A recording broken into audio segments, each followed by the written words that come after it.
I'm sitting here today with Fatima Barros, the head of the Portuguese regulator ANACOM, and our agenda is going to be the 2020 digital agenda for Europe. So good afternoon, Fatima.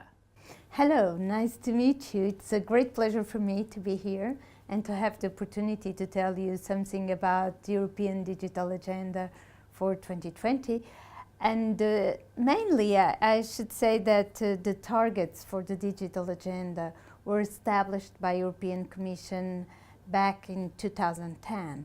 And the main idea was to promote connectivity in Europe. And therefore, there were established three main targets. The first one was to ensure basic broadband access to everybody in Europe by 2013.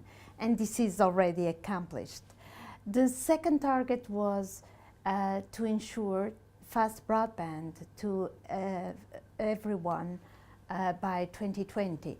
And by fast broadband, we mean speed above 30 megabits per second. And finally, the third target was to ensure that 50% of broadband subscriptions were subscriptions of ultra-fast broadband, which means more than 100 megabits per second.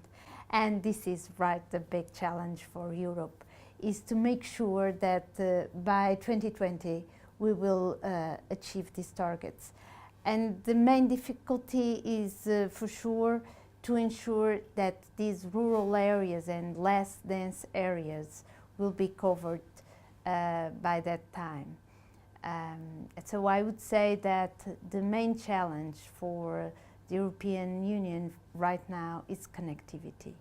Right now, the Commission set the DSM, the Digital Single Market Strategy, that is a set of 16 actions that should be done by the end of this year, and that want to promote the digital economy in the European Union. And one of these actions is the revision of the regulatory framework for telecommunications. And in this case, this is where regulators are involved right now. We are discussing the main objectives of this regulatory framework review. And of course, this will be very important for the future of broadband in Europe. Right, so there's quite a comprehensive framework and set of targets on the broadband connectivity side. How about on the industry policy side? Well, actually, in our case, we don't deal much with industry policy as regulators. However, I think that the European Union and the European Commission is pretty much concerned about the impact that the digital has in the whole economy of the European Union, and how important it will be for economic growth and for innovation. Therefore, they are promoting many actions, in particular for the development of 5G. 5G is probably one of the main concerns, and in this way the European Commission is establishing some partnerships with South Korea, Japan and China in order to somehow develop 5G and to be sure that by 2020 Europe will be one of the leaders in terms of 5G. And why? Because again, we understand that this will be crucial for the economy in the European Union. So broadband aside, there are so many other digital issues that must come across your desk. What are some of the big challenges that you're facing? Well, so as I mentioned to you before, connectivity is one of the issues. In particular because we must make sure that we will avoid the digital divide.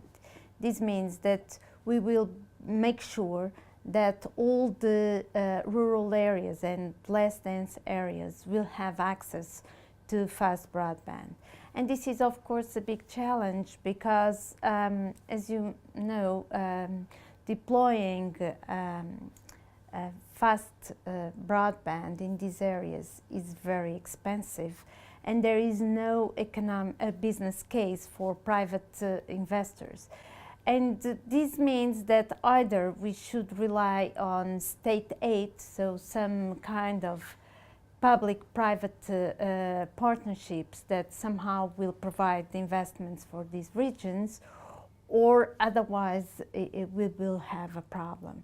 So this is in fact the big challenge. On one side, to promote investment, but at the same time making sure that we will have a competitive environment, because there is the risk that this investment can occur and you will have a kind of local monopoly that of course can be a problem.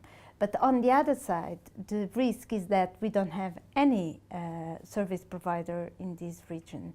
So I think this is one of the most important challenges that regulators are facing right now. Promote investment at the same time that you keep the balance with competition. Because something that we believe that is the driver for investment is for sure competition. However, these regions must be covered, and how can we ensure that this investment will indeed occur? So I think so far we are working hard in Europe to make sure that we will have a better connected Europe. In this part of the world, and in Southeast Asia in particular, governments are also grappling with these issues of digital society. What insights or lessons have you learned that you can share with them? Well, I think that I was quite surprised by many things that I heard today during these discussions, and where I could see that in this part of the world we share the best practices that we have in many other regions. So somehow the concerns are more or less the same, maybe at a different level, but of course connectivity is also one of the main issues, and to ensure the deployment of fast broadband networks. I would say that what is important is to learn from the lessons of other countries. In particular, I believe that we could be more efficient in the way we will get this investment in fast broadband. In Europe, we put lots of pressure to have infrastructure competition, and I believe that it's probably more efficient to try to find other ways, like co-investment or infrastructure sharing, instead of trying to have these several platforms competing against each other. I think it's more efficient from the economic point of view. And we have some experiences in Europe that show that somehow we could try to get other models to deploy the networks.